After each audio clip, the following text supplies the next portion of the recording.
ഇന്നത്തെ ഭയങ്കര സന്തോഷ വാർത്ത എന്തെന്ന് വെച്ചാൽ പിന്നെ 25-26 ഫാഷൻ ഷോ ഉണ്ടായിരുന്നു.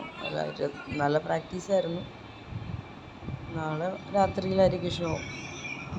വളരെ അതിവിദഗ്ധമായി എറണാകുളത്ത് ഇന്നലെ വരെ ഉണ്ടായിരുന്നതല്ലേ, മറന്നുപോയി. അതാണ് ഞാൻ. അപ്പോൾ ഞാൻ എന്നിട്ട് വേറെ പോകുന്നില്ലേ എന്നാൽ അവർ വിളിച്ച് ചോദിക്കുന്നത് എവിടെയാണ്. അതുകൊണ്ട് ഇന്ന് രാത്രി തിരിക്കുന്നതായിരിക്കും. രാവിലെ അവിടെ എത്തും. എല്ലാവരും വരണേ. കൊച്ചിയിലുള്ള എല്ലാവരും ഒപ്പരം മുകളിൽ ഉണ്ടാവണേ. വരണേ, റിക്വസ്റ്റാട്ടോ. അങ്ങനെ ഞാൻ അടിപൊളിയായിട്ട് പോയി കളിച്ചിട്ടൊക്കെ വരട്ടെ. പിന്നെ ഇതിനിടയ്ക്ക് ഒരു ഷോ മാറ്റി. അതെവിടെയാണെന്നാണ് എനിക്ക് പറയാത്തത്. സംഭവം ഒരു ബുക്കും പേപ്പറൊക്കെ വെക്കേണ്ടി വരും. നമ്മൾ ഫെയിം ആയിക്കൊണ്ടിരിക്കുകയല്ലേ.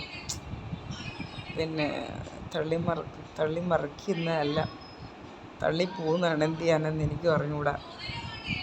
സത്യം, തമാശയിലൊരു ബുക്കും പേപ്പറും വെക്കണം. ഞാൻ പണ്ടാരം മറന്നു പോകുന്നുണ്ട്. ഏതോ ഒരു ഷോ ഇനി തപ്പി നോക്കണം ആരോടൊക്കെയാണ് ചാറ്റ് ചെയ്യണമെന്നുള്ള. ബാക്കി എല്ലാം ഡൽഹിയിലും ബോംബെയിലൊക്കെയാണ് കിടക്കണം. നമ്പർ 2 മന്ത്, അത് ആഫ്റ്റർ 2 മന്ത്.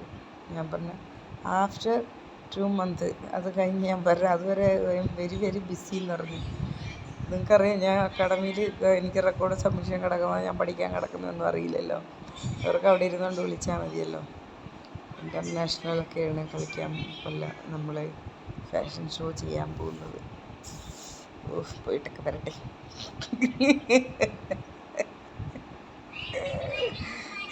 എന്നെ ചവിട്ടിയെടുത്ത് ഞാൻ അന്ന് പറഞ്ഞു, അന്തേരിന്ന് കേട്ടിട്ടുള്ള അവസാനം പിടിച്ചോണ്ട് അന്തേരിക്കത്തുണ്ടോ എന്നറിയില്ല. അയ്യോ, പിന്നെന്താ, എന്തൊക്കെയോ പറയണോ വിചാരിച്ചു. ഭയങ്കര ഇമ്പോർട്ടൻ്റായ എന്തൊക്കെയോ പറയണമെന്ന് വിചാരിച്ച് മറന്നു. ഇതിനിടയ്ക്ക് ഒരാൾക്ക് ടീ ആണോ ആൾക്ക് ഞാൻ കമൻറ്റ് തരുന്നതായിരിക്കും. കമൻറ്റ്സ് ആളെ ഞാൻ കുറേ വേദനിപ്പിച്ചു, ചാറ്റ് ചെയ്തു. എനിക്കറിയില്ലടോ, എനിക്ക് വേഗം ദേഷ്യം വരും. പിന്നെ വേഗം ദേഷ്യം വന്നിട്ടാണ് ഞാൻ പറഞ്ഞില്ല, എനിക്ക് 2 ശത്രുക്കൾ എനിക്ക് വന്നുപെട്ടു. എൻ്റെ ലൈഫിൽ എനിക്ക് അങ്ങനെ ശത്രുത വന്നത്, കൂടെ നിന്ന് മറ്റേ കട്ടപ്പയെ പോലെ ആയത് 2 ഉള്ളൂ. അതുകൊണ്ട് ആരെങ്കിലും ചൊറിയാൻ വന്ന ഇവർ വിട്ടയാന്നായിട്ട് ആയിരിക്കും തോന്നണേ. ഫസ്റ്റ് വന്നത് അത് തന്നെയാണ്. അപ്പം നീയും അത് തന്നെ വിചാരിച്ചത്. അതുകൊണ്ടാണ് അത്രയും പറയേണ്ടി വന്നത്. പക്ഷെ എൻ്റെ അത്രയും ചീത്ത കേട്ടിട്ട് നീ എന്നെ ഒന്നും പറഞ്ഞില്ല. അതിന് പകരം എങ്ങനെ വേണേലും കാല് പിടിച്ച് വേണേലും മാപ്പ് പറയട്ടോ. നേരിട്ട് വന്ന കണ്ണൂർ വന്ന് ഞാൻ മാപ്പ് പിടിച്ചു, കാല് പിടിച്ച് മാപ്പ് പറയാം. ഞാനങ്ങനെയാണ്, ഞാൻ തെറ്റ് ചെയ്താൽ ഞാൻ മാപ്പ് പറയട്ടെ. എനിക്ക് അങ്ങനെ നാണമൊന്നുമില്ല. നാണമില്ലാത്തല്ല, നമ്മളെല്ലാം അങ്ങനെ ആയിരിക്കണം.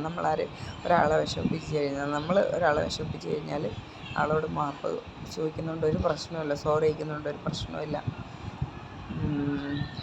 കാരണം ഞാൻ അത്രയ്ക്ക് ആളെ വീഡിയോയിലൂടെ വേദനിപ്പിച്ചു, എന്തൊക്കെയോ ചെയ്തു. അവളുമാരോടുള്ള ദേഷ്യം മൊത്തം അതിനോട് തീർത്തു. പണ്ടൊരുത്തൻ്റെ പിന്നെ നിർബന്ധമായിരുന്നു. പിന്നെ ഇടയ്ക്കിടയ്ക്ക് വന്നിട്ട് ഓരോരുത്തന്മാർ പ്രായൻ്റെ സൈസ് ചോദിക്കുന്നുണ്ട്. അതെന്തിനാണെന്ന് എനിക്ക് അറിയുന്നില്ല.